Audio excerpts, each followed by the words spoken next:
ਲਓ ਜੀ ਦੋਸਤੋ, ਤੇ ਇਹ ਰਿਕੁਆਇਰਮੈਂਟ ਫਿਰ ਆ ਗਈ ਹੈ। ਇੰਟਰਵਿਊ 10 ਤਰੀਕ ਨੂੰ Nangal dam GCC valid licence ਚਾਹੀਏ। ਇਹ ਬਹਿਰੀਨ ਵਾਸਤੇ ਥੋੜ੍ਹੇ ਦਿਨ ਪਹਿਲੇ ਵੀ ਇਹਦੇ ਇੰਟਰਵਿਊ ਹੋਏ।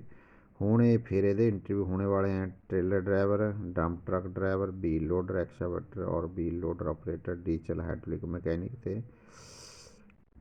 ਇਹ ਸੁਪਰਵਾਈਜ਼ਰ ਇਹ 'ਚ ਚਾਹੀਦੇ ਸਾਨੂੰ। 8 ਘੰਟੇ ਡਿਊਟੀ ਹੈ, 4 ਘੰਟੇ ਡੇਲੀ ਓਵਰ ਟਾਈਮ ਹੈ। ਸਰਮਾ ਗਲਫ ਜੋਬ ਦਾ WhatsApp ਨੰਬਰ ਦਿਆ ਹੈ, WhatsApp 'ਤੇ ਮੈਸੇਜ ਕਰੋ।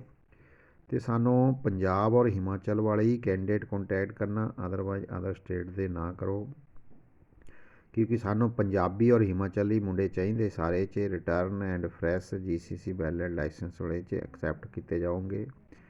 ਤੇ ਇੰਟਰਵਿਊ ਜਿਹੜੀ ਹੈ 10 ਤਰੀਕ ਨੂੰ 10/5/2025 ਨੂੰ ਨੰਗਲ ਡੈਮ 'ਚ ਹੋਣ ਵਾਲੀ ਹੈ। ਤੇ ਦੋਸਤੋ, ਚੈਨਲ 'ਤੇ ਨਏ ਤੇ ਸਾਡੇ ਚੈਨਲ ਨੂੰ ਜਿਹੜਾ ਹੈ ਸਬਸਕ੍ਰਾਈਬ ਕਰ ਲਓ, ਤੇ ਦੋਸਤਾਂ 'ਤੇ ਸ਼ੇਅਰ ਕਰੋ, ਤੇ ਲਾਈਕ ਕਰੋ, ਤੇ ਕਮੈਂਟ ਕਰੋ। ਓਕੇ ਦੋਸਤੋ, ਹਿਮਾਚਲ ਵਾਲੇ ਔਰ ਪੰਜਾਬ ਵਾਲੇ ਹੀ 'ਚ ਕੰਟੈਕਟ ਕਰੋ।